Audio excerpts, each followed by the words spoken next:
The aim of this practical is to determine the refractive index of the material of the prism for the given colors of sodium light with the help of spectrometer. So formula for the refractive index of the prism material is sin A plus del m by 2 upon में sin A by 2, where A is the angle of prism and del m is the angle of minimum deviation.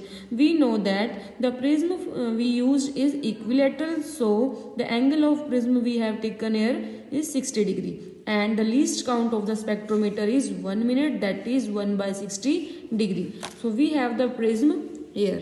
तो इस prism के अंदर अपने देखेंगे कि एक surface जो है वो रफ है and then the two surfaces are polished. तो एंगल ऑफ मिनिमम डेविएशन क्या होता है? तो हमारे पास प्रिज्म जो होता है उसकी प्रॉपर्टी होती है कि जब हमारे पास यहाँ पे कोई भी रे आई एंगल पे इंसिडेंट होती है तो उसे जाना तो चाहिए एक्स पोजीशन पे, बट वो प्रिज्म की प्रॉपर्टी के कारण डेविएट हो जाती है. तो जो जितना डेविएट होती है उस एंगल को हम बोलते हैं एंगल ऑफ मिनिमम डेविएशन.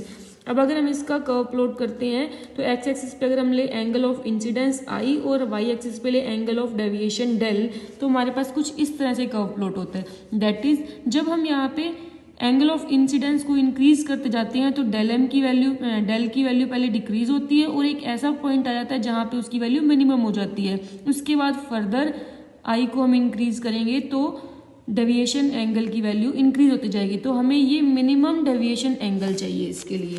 सो हम यहाँ पे अपना एक्सपेरिमेंट स्टार्ट करते हैं. अब ये है हमारा स्पेक्ट्रोमीटर, दैट इज ये हमारे पास होगा आई पीस और ये है प्रिज्म टेबल और ये है कॉलीमीटर. वहाँ से सोडियम लाइट आ रही है. अब यहाँ पे हमने प्रिज्म को प्रिज्म टेबल के ऊपर माउंट करना है. तो यहाँ पे इस तरह से माउंट करेंगे कि ये बीचों बीच इसको बिल्कुल सेंटर पे हो, मतलब प्रिज्म का सेंटर और प्रिज्म टेबल का सेंटर दोनों कोइंसाइड कर दी. अब हमने इसको यहाँ पे प्लेस कैसे किया है? ये हमारे पास इसकी रफ सरफेस थी, रफ सरफेस को हमने अपनी तरफ रखा है. ठीक है, तो अब जैसे ही यहाँ पे व्हाइट लाइट आएगी, व्हाइट लाइट से यहाँ पे कलर्स डेविएट होंगे और हमें उसके कलर को देखना है. तो रीडिंग हमें लेनी है वॉयलेट कलर, ग्रीन कलर और येलो कलर के लिए.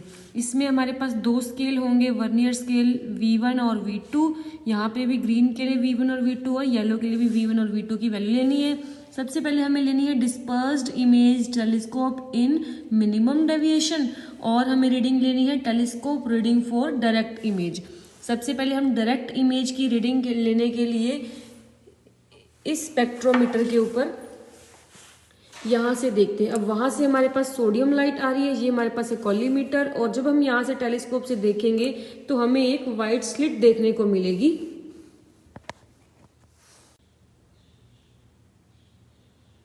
इस वाइट स्लिट के ऊपर हमने क्रॉस वायर को सेट कर दिया.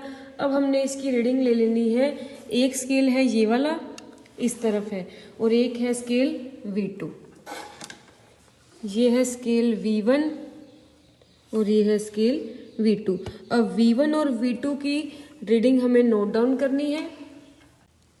V1 और V2 की रीडिंग के लिए हमारे पास होता है वर्नियर स्केल और ये होता है मेन स्केल. ठीक है, अब ये हमारे पास वर्नियर स्केल की जो लाइन नीचे मैच कर रही है प्रॉपर, वो तो हमारे पास होगी वर्नियर स्केल की रीडिंग. और वर्नियर स्केल का 0 सबसे पहले नीचे जिस लाइन के ऊपर टच करेगा वो हमारी पास होगी मेन स्केल की रीडिंग. अब यहाँ पे हमने डायरेक्ट इमेज के लिए रीडिंग नोट डाउन कर लेंगे और यहाँ पे जो मिनिमम डेविएशन के लिए रीडिंग है वो हम अभी स्टार्ट करते हैं. तो सबसे पहले हम देखेंगे वॉयलेट कलर के लिए रीडिंग. मिनिमम डेविएशन के लिए रीडिंग लेने के लिए हमने प्रिज्म को इस प्रिज्म टेबल के ऊपर माउंट कर दिया. अब हमने यहाँ पे टेलीस्कोप की हेल्प से इसको रोटेट किया. रोटेट करने के बाद हमने यहाँ पे कलर शो होंगे. तो यहाँ पे हम कलर देखते हैं.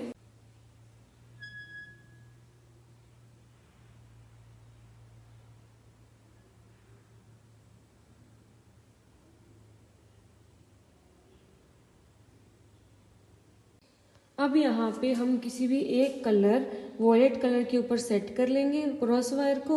अब क्रॉस वायर को सेट करते करते हम इस प्रिज्म टेबल को रोटेट करेंगे. प्रिज्म टेबल को रोटेट करने से क्या होगा कि जो लाइट इंसिडेंट हो रही थी इसके इस पार्ट पे, तो ये क्या हो जाएगा, इंसिडेंट एंगल जो है वो इंक्रीज हो जाएगा। तो इसमें क्या होगा कि जब हम इसको रोटेट करेंगे तो जो वॉयलेट कलर के ऊपर हमने क्रॉस वायर सेट की थी, एक बार तो वो कलर आगे जाएगा, आगे जाने के बाद फिर से वो अपोजिट डायरेक्शन में आएगा। जब वो अपोजिट डायरेक्शन में आ जाए तो उस कंडीशन में उसके ऊपर क्रॉस वायर सेट करेंगे and then we have taken the readings. अब हमने यहाँ पे 1 by 1 violet, green and yellow colours के लिए V1 V2 की रीडिंग्स नोट कर ली। ये हमारे पास थी मिनिमम डेविएशन के लिए रीडिंग, जो कि मेन स्केल, वर्नियर स्केल और total scale, that is the addition of main scale and vernier scale. फिर हमने यहाँ पे डायरेक्ट इमेज के लिए भी रीडिंग्स ले ली। जो हमारे पास टोटल स्केल की रीडिंग्स आई हैं उनका यहाँ पे हमने डिफरेंस कैलकुलेट कर लिया, और डिफरेंस कैलकुलेट करने के बाद इन दोनों का एवरेज लिया, तो ये हमारे पास आ गया minimum deviation for the respected colour. So the angle of minimum deviation for violet, green and yellow color are written here. Now we can calculate the refractive index for violet color, for green color and for yellow color. तो हमने यहाँ पे इनकी values put कर दी। Value put करने के बाद little bit calculation की, उसके बाद हमारे पास रिफ्रैक्टिव इंडेक्स आ गया उस प्रिज्म का।